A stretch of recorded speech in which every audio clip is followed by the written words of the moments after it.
The Power of Now. A Guide to Spiritual Enlightenment. By Eckhart Tolle. Prepared by Durisa Double from Ethiopia.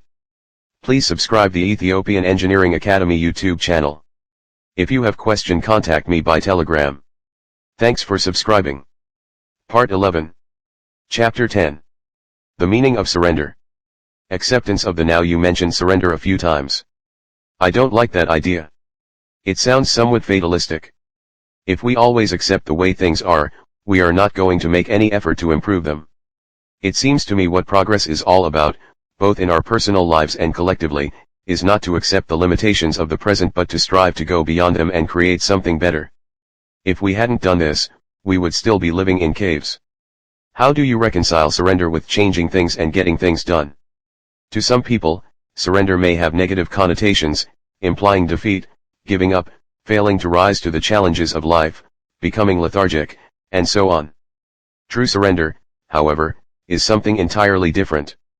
It does not mean to passively put up with whatever situation you find yourself in and to do nothing about it. Nor does it mean to cease making plans or initiating positive action.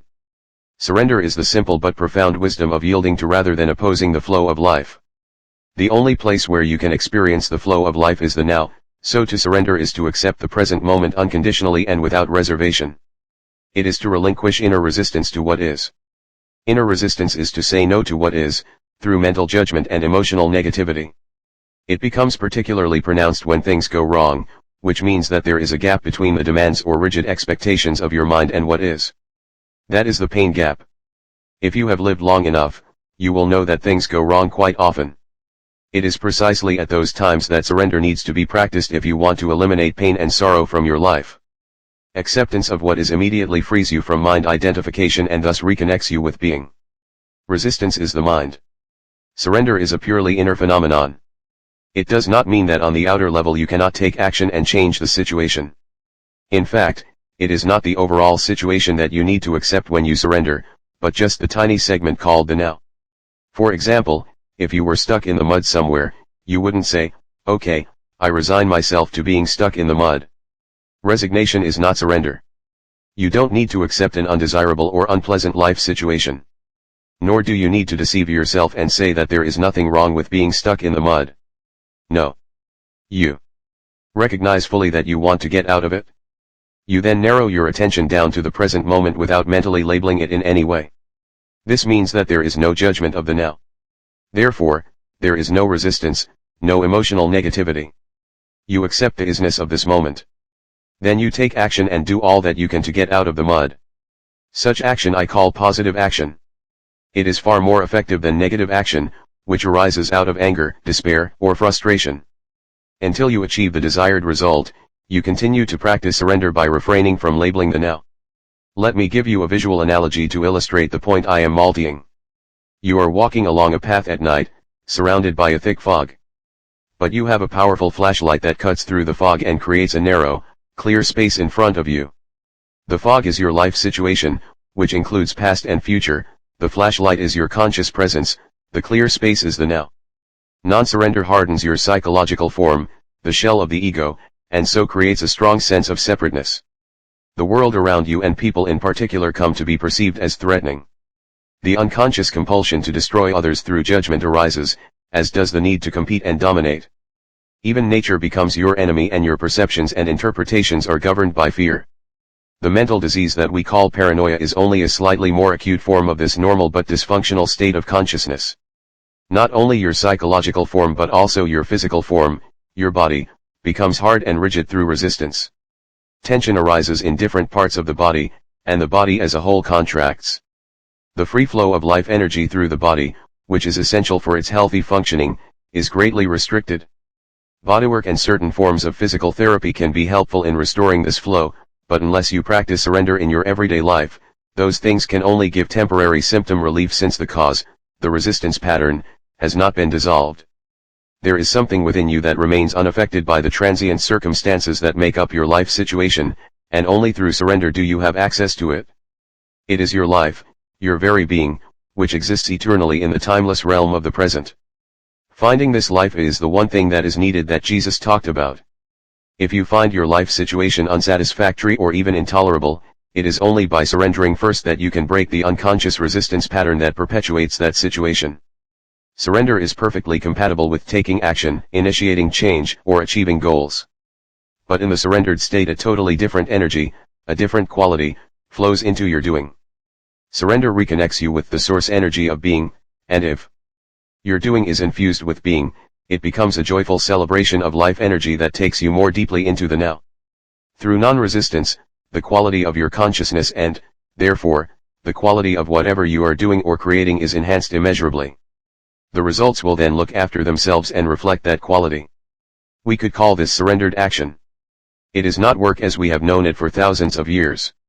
As more humans awaken, the word work is going to disappear from our vocabulary, and perhaps a new word will be created to replace it. It is the quality of your consciousness at this moment that is the main determinant of what kind of future you will experience, so to surrender is the most important thing you can do to bring about positive change. Any action you take is secondary. No truly positive action can arise out of an unsurrendered state of consciousness. I can see that if I am in a situation that is unpleasant or unsatisfactory and I completely accept the moment as it is, there will be no suffering or unhappiness. I will have risen above it. But I still can't quite see where the energy or motivation for taking action and bringing about change would come from if there isn't a certain amount of dissatisfaction. In the state of surrender, you see very clearly what needs to be done, and you take action, doing one thing at a time and focusing on one thing at a time. Learn from nature, see how everything gets accomplished and how the miracle of life unfolds without dissatisfaction or unhappiness. That's why Jesus said, "Look at the lilies, how they grow, they neither toil nor spin." If your overall situation is unsatisfactory or unpleasant, separate out this instant and surrender to what is. That's the flashlight cutting through the fog. Your state of consciousness then ceases to be controlled by external conditions. You are no longer coming from reaction and resistance. Then look at the specifics of the situation. Ask yourself, is there anything I can do to change the situation, improve it, or remove myself from it? If so, you take appropriate action. Focus not on the 100 things that you will or may have to do at some future time but on the one thing that you can do now. This doesn't mean you should not do any planning. It may well be that planning is the one thing you can do now. But make sure you don't start to run mental movies, project yourself into the future, and so lose the now. Any action you take may not bear fruit immediately. Until it does, do not resist what is. If there is no action you can take, and you cannot remove yourself from the situation either, then use the situation to make you go more deeply into surrender, more deeply into the now, more deeply into being.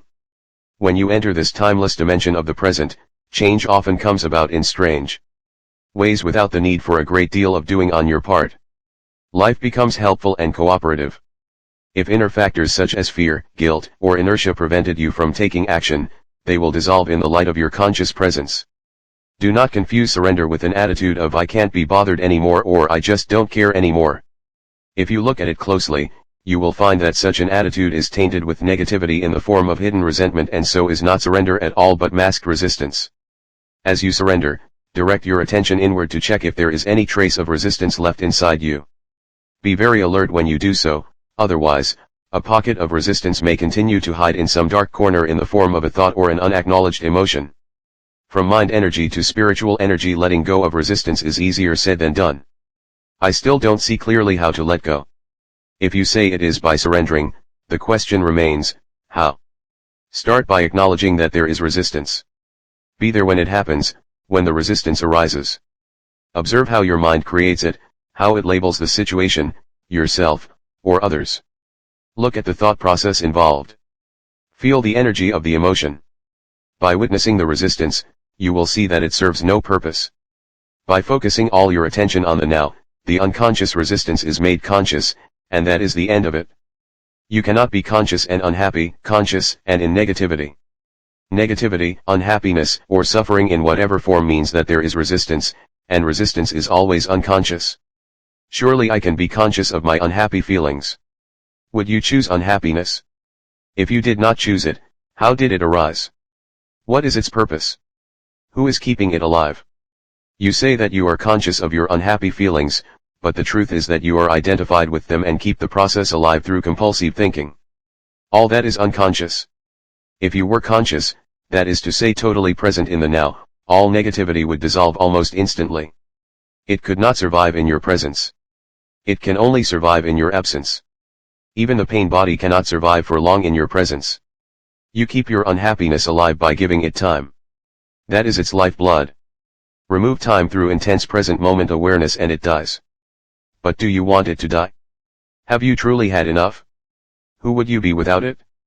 Until you practice surrender, the spiritual dimension is something you read about, talk about, get excited about, write books about, think about, believe in, or don't, as the case may be. It makes no difference. Not until you surrender does it become a living reality in your life. When you do, the energy that you emanate and which then runs your life is of a much higher vibrational frequency than the mind energy that still runs our world, the energy that created the existing social, political, and economic structures of our civilization, and which also continuously perpetuates itself through our educational systems and the media. Through surrender, spiritual energy comes into this world. It creates no suffering for yourself, for other humans, or any other life form on the planet. Unlike mind energy, it does not pollute the earth, and it is not subject to the law of polarities, which dictates that nothing can exist without its opposite, that there can be no good without bad.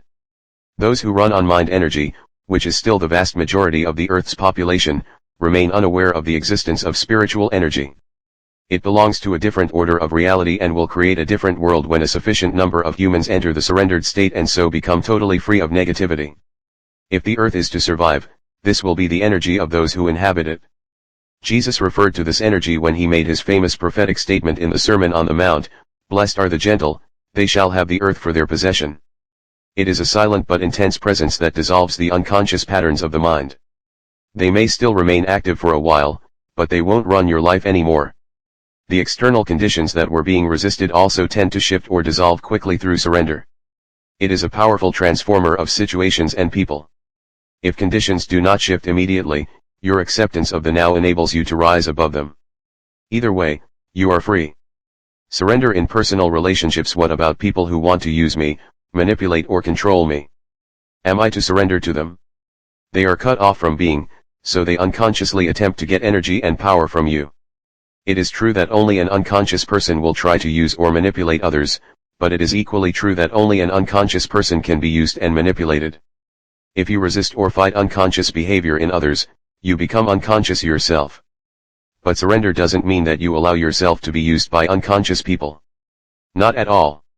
It is perfectly possible to say no firmly and clearly to a person or to walk away from a situation and be in a state of complete inner non-resistance at the same time. When you say no to a person or a situation, let it come not from reaction but from insight, from a clear realization of what is right or not right for you at that moment. Let it be a non-reactive no, a high-quality no, a no that is free of all negativity and so creates no further suffering. I am in a situation at work that is unpleasant. I have tried to surrender to it, but I find it impossible. A lot of resistance keeps coming up. If you cannot surrender, take action immediately. Speak up or do something to bring about a change in the situation, or remove yourself from it. Take responsibility for your life. Do not pollute your beautiful, radiant inner being nor the earth with negativity. Do not give unhappiness in any form whatsoever a dwelling place inside you. If you cannot take action, for example if you are in prison, then you have two choices left, resistance or surrender. Bondage or inner freedom from external conditions. Suffering or inner peace. Is non-resistance also to be practiced in the external conduct of our lives, such as non-resistance to violence, or is it something that just concerns our inner life? You only need to be concerned with the inner aspect. That is primary. Of course, that will also transform the conduct of your outer life, your relationships, and so on. Your relationships will be changed profoundly by surrender. If you can never accept what is, by implication you will not be able to accept anybody the way they are. You will judge, criticize, label, reject, or attempt to change people. Furthermore, if you continuously make the now into a means to an end in the future, you will also make every person you encounter or relate with into a means to an end. The relationship, the human being, is then of secondary importance to you, or of no importance at all. What you can get out of the relationship is primary, be it material gain, a sense of power, physical pleasure, or some form of ego gratification. Let me illustrate how surrender can work in relationships.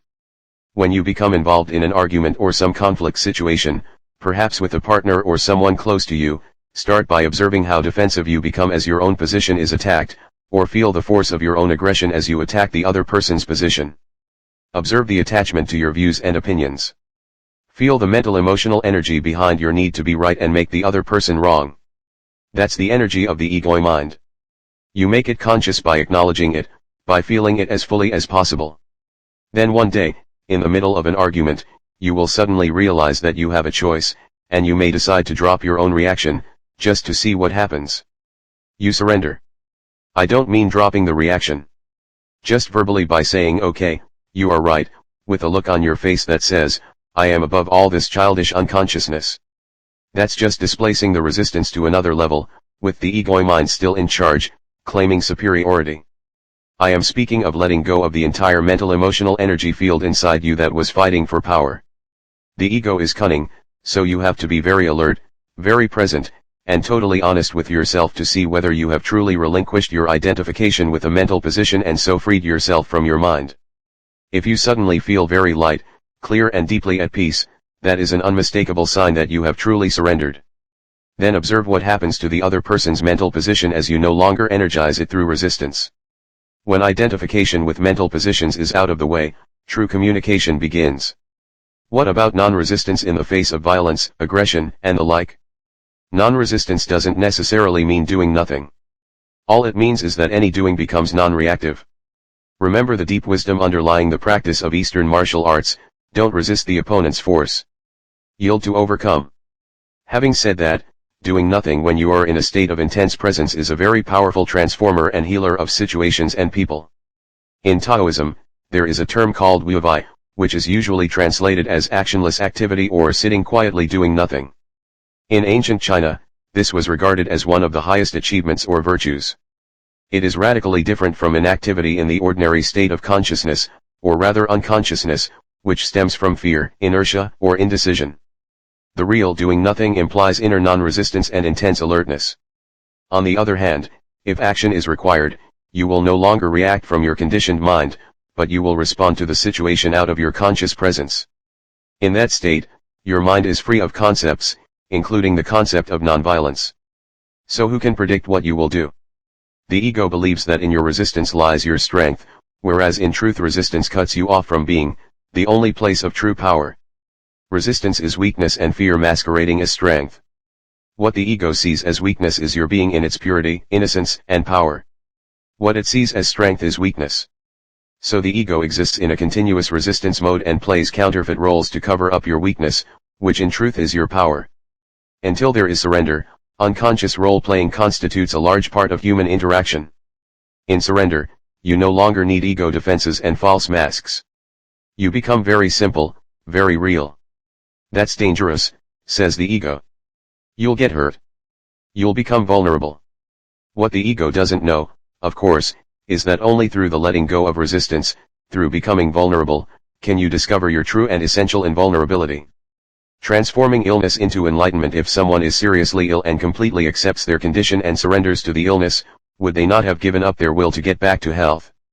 The determination to fight the illness would not be there anymore, would it? Surrender is inner acceptance of what is without any reservations.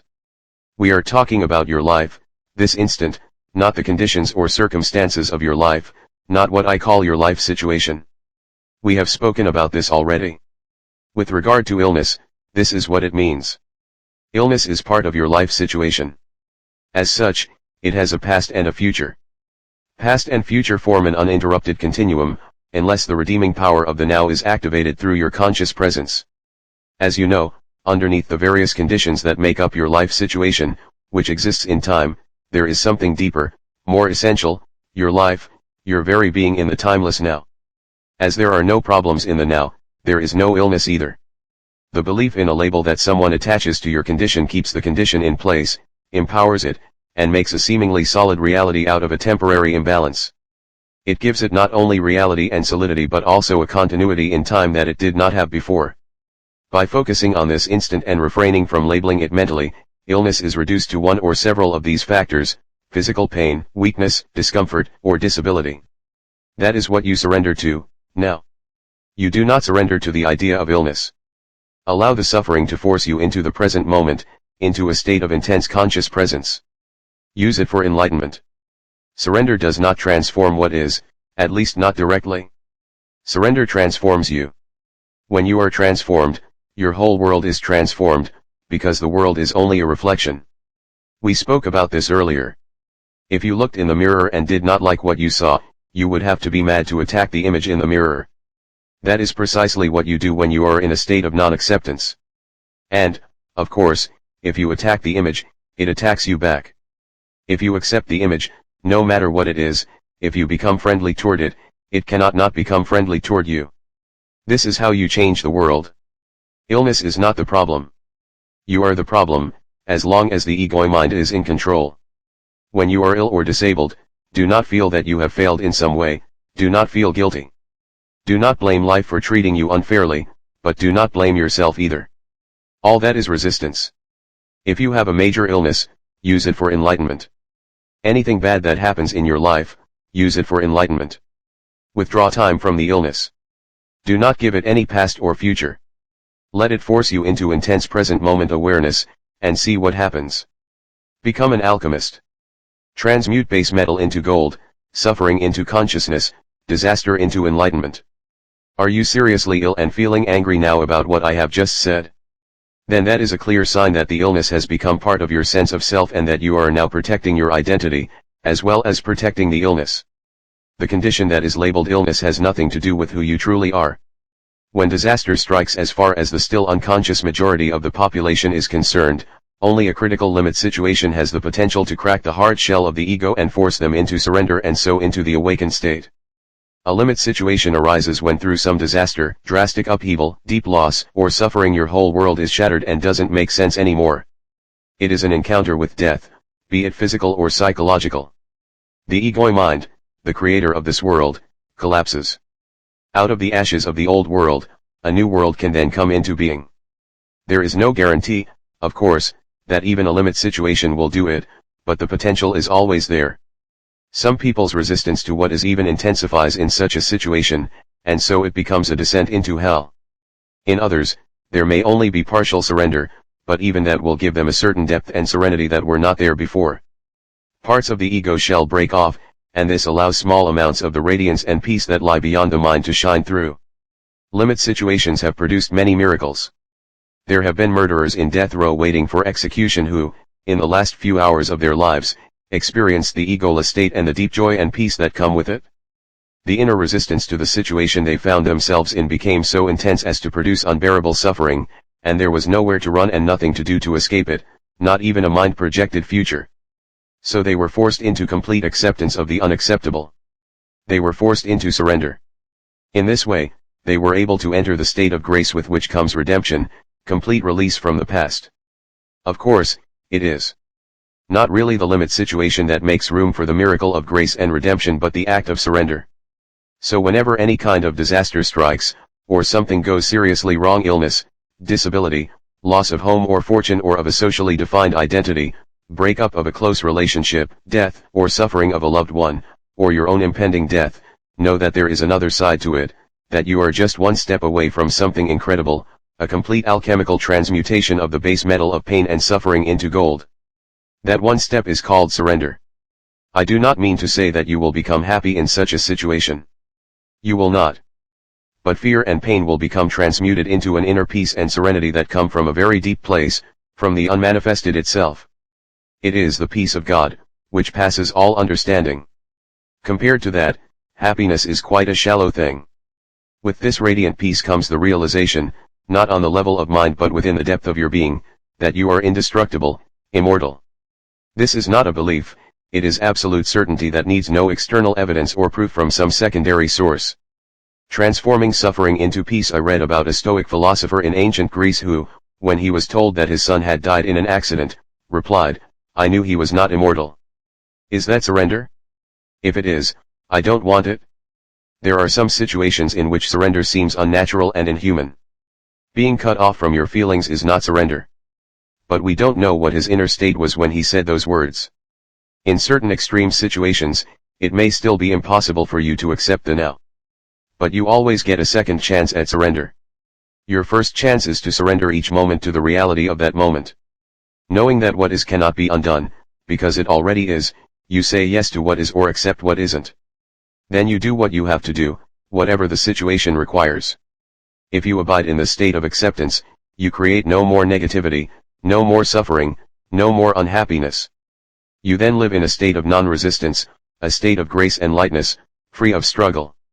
Whenever you are unable to do that, whenever you miss that chance, either because you are not generating enough conscious presence to prevent some habitual and unconscious resistance pattern from arising, or because the condition is so extreme as to be absolutely unacceptable to you, then you are creating some form of pain, some form of suffering. It may look as if the situation is creating the suffering, but ultimately this is not so, your resistance is. Now here is your second chance at surrender. If you cannot accept what is outside, then accept what is inside. If you cannot accept the external condition, accept the internal condition. This means, do not resist the pain. Allow it to be there. Surrender to the grief, despair, fear, loneliness, or whatever form the suffering takes. Witness it without labeling it mentally. Embrace it. Then see how the miracle of surrender transmutes deep suffering into deep peace. This is your crucifixion. Let it become your resurrection and ascension. I do not see how one can surrender to suffering. As you yourself pointed out, suffering is non-surrender. How could you surrender to non-surrender? Forget about surrender for a moment. When your pain is deep, all talk of surrender will probably seem futile and meaningless anyway. When your pain is deep, you will likely have a strong urge to escape from it rather than surrender to it. You don't want to feel what you feel. What could be more normal? But there is no escape, no way out. There are many pseudo-escapes, work, drink, drugs, anger, projection, suppression, and so on, but they don't free you from the pain. Suffering does not diminish in intensity when you make it unconscious. When you deny emotional pain, everything you do or think as well as your relationships become contaminated with it. You broadcast it, so to speak, as the energy you emanate, and others will pick it up subliminally. If they are unconscious, they may even feel compelled to attack or hurt you in some way, or you may hurt them in an unconscious projection of your pain. You attract and manifest whatever corresponds to your inner state. When there is no way out, there is still always a way through. So don't turn away from the pain. Face it. Feel it fully. Feel it, don't think about it. Express it if necessary, but don't create a script in your mind around it. Give all your attention to the feeling, not to the person, event, or situation that seems to have caused it. Don't let the mind use the pain to create a victim identity for yourself out of it. Feeling sorry for yourself and telling others your story will keep you stuck in suffering. Since it is impossible to get away from the feeling, the only possibility of change is to move into it, otherwise, nothing will shift. So give your complete attention to what you feel, and refrain from mentally labeling it. As you go into the feeling, be intensely alert. At first, it may seem like a dark and terrifying place, and when the urge to turn away from it comes, observe it but don't act on it. Keep putting your attention on the pain, keep feeling the grief, the fear, the dread, the loneliness, whatever it is. Stay alert, stay present, present with your whole being, with every cell of your body. As you do so, you are bringing a light into this darkness. This is the flame of your consciousness. At this stage, you don't need to be concerned with surrender anymore. It has happened already. How? Full attention is full acceptance, is surrender. By giving full attention, you use the power of the now, which is the power of your presence. No hidden pocket of resistance can survive in it. Presence removes time. Without time, no suffering, no negativity, can survive. The acceptance of suffering is a journey into death. Facing deep pain, allowing it to be, taking your attention into it, is to enter death consciously. When you have died this death, you realize that there is no death, and there is nothing to fear. Only the ego dies. Imagine a ray of sunlight that has forgotten it is an inseparable part of the sun and deludes itself into believing it has to fight for survival and create and cling to an identity other than the sun. Would the death of this delusion not be incredibly liberating? Do you want an easy death? Would you rather die without pain, without agony? Then die to the past every moment, and let the light of your presence shine away the heavy, time-bound self you thought of as you. The way of the cross. There are many accounts of people who say they have found God through their deep suffering, and there is the Christian expression the way of the cross, which I suppose points to the same thing. We are concerned with nothing else here. Strictly speaking, they did not find God through their suffering, because suffering implies resistance. They found God through surrender, through total acceptance of what is, into which they were forced by their intense suffering. They must have realized on some level that their pain was self-created. How do you equate surrender with finding God?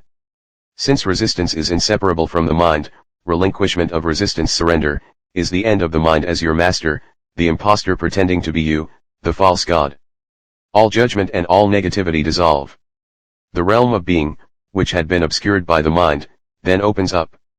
Suddenly, a great stillness arises within you, an unfathomable sense of peace. And within that peace, there is great joy. And within that joy, there is love. And at the innermost core, there is the sacred, the immeasurable, that which cannot be named. I don't call it finding God, because how can you find that which was never lost, the very life that you are? The word God is limiting not only because of thousands of years of misperception and misuse, but also because it implies an entity other than you. God is being itself, not a being. There can be no subject-object relationship here, no duality, no you and God. God realization is the most natural thing there is. The amazing and incomprehensible fact is not that you can become conscious of God but that you are not conscious of God. The way of the cross that you mentioned is the old way to enlightenment, and until recently it was the only way. But don't dismiss it or underestimate its efficacy. It still works. The way of the cross is a complete reversal. It means that the worst thing in your life, your cross, turns into the best thing that ever happened to you, by forcing you into surrender, into death, forcing you to become as nothing, to become as God, because God, too, is no thing. At this time, as far as the unconscious majority of humans is concerned, the way of the cross is still the only way. They will only awaken through further suffering, and enlightenment as a collective phenomenon will be predictably preceded by vast upheavals. This process reflects the workings of certain universal laws that govern the growth of consciousness and thus was foreseen by some seers. It is described, among other places, in the book of Revelation or Apocalypse, though cloaked in obscure and sometimes impenetrable symbology. This suffering is inflicted not by God but by humans on themselves and on each other, as well as by certain defensive measures that the earth, which is a living, intelligent organism, is going to take to protect herself from the onslaught of human madness. However, there is a growing number of humans alive today whose consciousness is sufficiently evolved not to need any more suffering before the realization of enlightenment. You may be one of them. Enlightenment through suffering, the way of the cross, means to be forced into the kingdom of heaven kicking and screaming. You finally surrender because you can't stand the pain anymore, but the pain could go on for a long time until this happens. Enlightenment consciously chosen means to relinquish your attachment to past and future and to make the now the main focus of your life. It means choosing to dwell in the state of presence rather than in time. It means saying yes to what is. You then don't need pain anymore. How much more time do you think you will need before you are able to say I will create no more pain, no more suffering? How much more pain do you need before you can make that choice? If you think that you need more time, you will get more time, and more pain. Time and pain are inseparable. The power to choose. What about all those people who, it seems, actually want to suffer? I have a friend whose partner is physically abusive toward her, and her previous relationship was of a similar kind. Why does she choose such men, and why is she refusing to get out of that situation now? Why do so many people actually choose pain? I know that the word choose is a favorite New Age term, but it isn't entirely accurate in this context. It is misleading to say that somebody chose a dysfunctional relationship or any other negative situation in his or her life. Choice implies consciousness, a high degree of consciousness. Without it, you have no choice. Choice begins the moment you disidentify from the mind and its conditioned patterns, the moment you become present. Until you reach that point, you are unconscious, spiritually speaking. This means that you are compelled to think, feel, and act in certain ways according to the conditioning of your mind. That is why Jesus said, "Forgive them, for they know not what they do." This is not related to intelligence in the conventional sense of the word. I have met many highly intelligent and educated people who were also completely unconscious, which is to say completely identified with their mind. In fact, if mental development and increased knowledge are not counterbalanced by a corresponding growth in consciousness, the potential for unhappiness and disaster is very great. Your friend is stuck in a relationship with an abusive partner, and not for the first time. Why? No choice. The mind, conditioned as it is by the past, always seeks to recreate what it knows and is familiar with. Even if it is painful, at least it is familiar. The mind always adheres to the known. The unknown is dangerous because it has no control over it. That's why the mind dislikes and ignores the present moment. Present moment awareness creates a gap not only in the stream of mind but also in the past-future continuum. Nothing truly new and creative can come into this world except through that gap, that clear space of infinite possibility. So your friend, being identified with her mind, may be recreating a pattern learned in the past in which intimacy and abuse are inseparably linked. Alternatively, she may be acting out a mind pattern learned in early childhood according to which she is unworthy and deserves to be punished. It is possible, too, that she lives a large part of her life through the pain body, which always seeks more pain on which to feed. Her partner has his own unconscious patterns, which complement hers. Of course her situation is self-created, but who or what is the self that is doing the creating? A mental emotional pattern from the past, no more. Why make a self out of it? If you tell her that she has chosen her condition or situation, you are reinforcing her state of mind identification. But is her mind pattern who she is? Is it herself? Is her true identity derived from the past? Show your friend how to be the observing presence behind her thoughts and her emotions. Tell her about the pain body and how to free herself from it. Teach her the art of inner body awareness.